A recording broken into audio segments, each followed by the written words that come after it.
আজকে আমি কুলচা করে দেখাবো তোমাদের। প্রথমে আমি ময়দা নিয়েছি একটা বাটিতে, এইবার এর মধ্যে একটু লবণ দেব, ময়াম দিয়ে নেব। প্রথমে লবণ দেব, তারপর অল্প করে, বেশি না অল্প করে তেল দেব, দিয়ে ভালো করে মেখে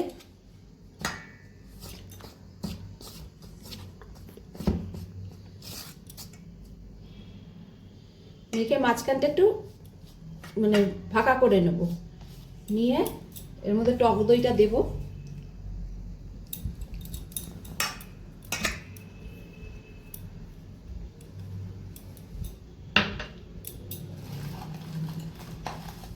মাঝখানটা এর মধ্যে দইয়ের মধ্যে একটু বেকিং সোডা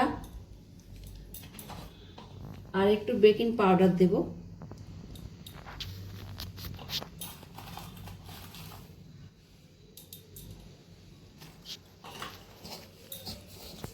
দিয়ে আস্তে আস্তে করে এটাকে মাখতে থাকবো।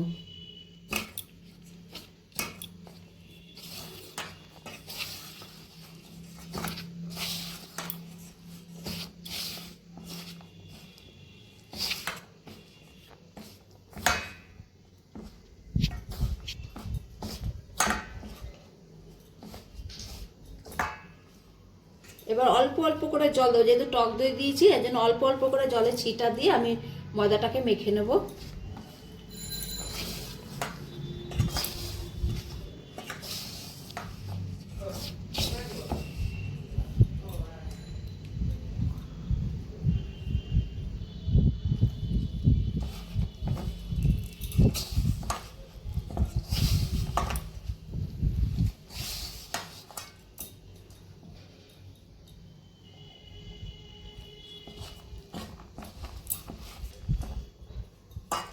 এইভাবে অল্প অল্প জল দিয়ে আমি পুরোটা ভালো করে ডোটা করে নেব। আমার ময়দা মাখাটা হয়ে গেছে, এবার এটাকে আমি ঢেকে রেখে দেবো কিছুক্ষণের জন্য।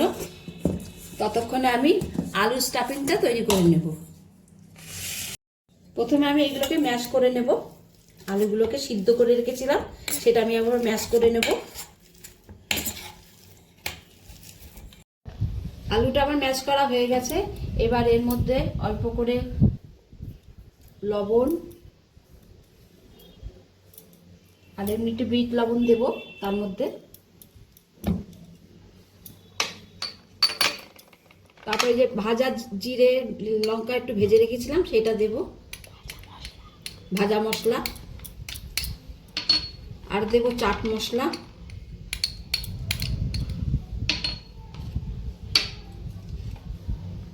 অল্প করে লঙ্কা কুচি আর আদা বাটা,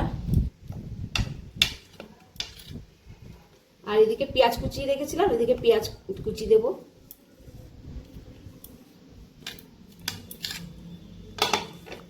আর ধনে পাতা কুচি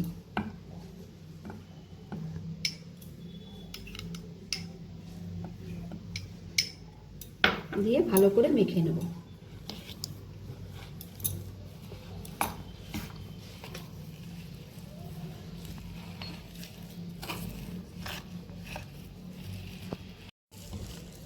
আমার আলু স্টাফিংটা তৈরি হয়ে গেছে, এবার আমি ওই ময়দার মধ্যে পুরটার মধ্যে পুর করে ভরে দেবো।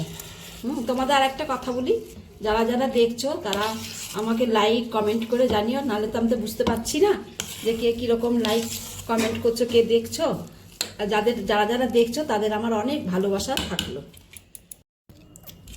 আমি এটা এবার রেখে আমি এবার এটার মধ্যে গোলা করে নেবো।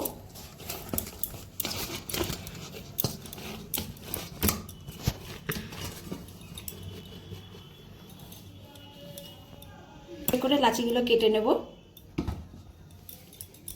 একটু বড় বড় করেই নেব।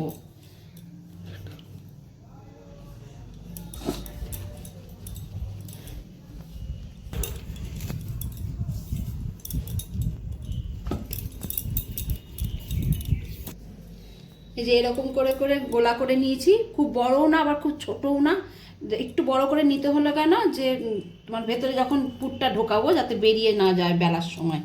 এরকম করে গোল বাটির মতো করে নিয়ে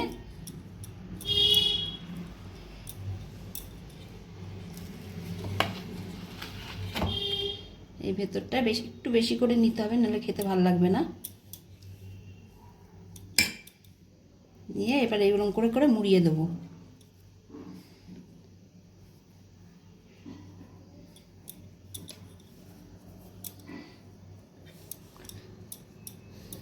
এইভাবে প্রতিটা লাচি করে নেবো আমি।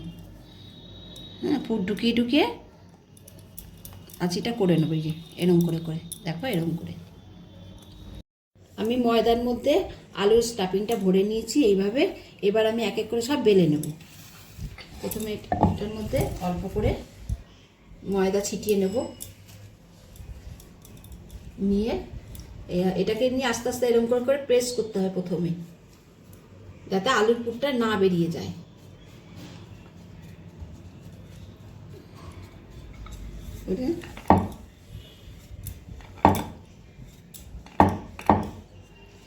দিয়ে ধনে পাতা, একটু তিল দিয়ে দেবো, সাদা তিল, কালো তিলও দিতে পারো। আমার কাছে কালো তিল নেই, তাই সাদা তিল দিচ্ছি। আর অল্প করে ধনে পাতা দিয়ে দেবো।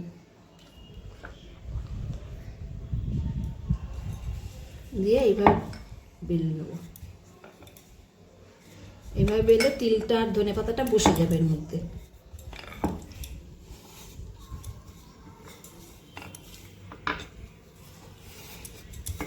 সব এক এক করে এইভাবে বেলে নেবো। হ্যাঁ, আমি এইভাবে কুলচাগুলো সব বেলে নিয়েছি। এবার আমি তৈরি করব। গ্যাসের ওপর আমি কড়াইটা বসিয়ে নিয়েছি। কেউ ফ্রাই প্যান থাকলে তুমি ফ্রাই প্যান বসাতে পারো। আমি এই কড়াই আছে, কড়াই বসিয়ে নিয়েছি। এবার গরম হয়ে গেছে, আমি জল দেবো। এরকম প্রথমে জল দেবো।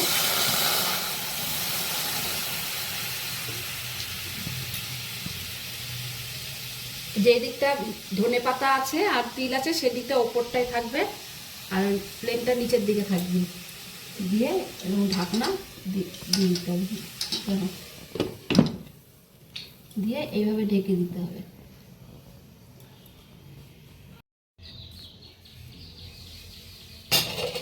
দেখো জলটা শুকিয়ে গেছে। এবার এর ওপরে আমার গার্লিক বাটার দেবো।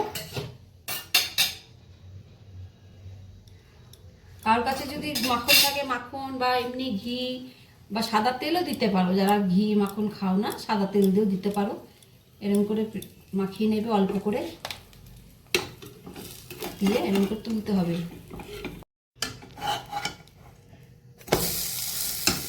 পেছন পিঠটা হালকা করে একটু মাখিয়ে নেবো গার্লিক বাটার, অল্প একটু দিয়ে। আমার কাছে ব্রাশ নেই, যাদের কাছে ব্রাশ আছে ব্রাশ দিয়ে করো, ভালো হবে।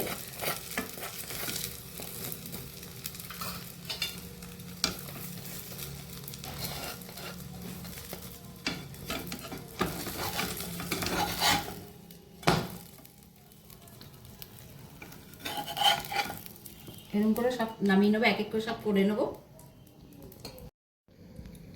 আমার আলুর কুলচাটা কমপ্লিট হয়ে গেছে। কার কিরকম লাগলো আমাকে বলতে যেন ভুলো না।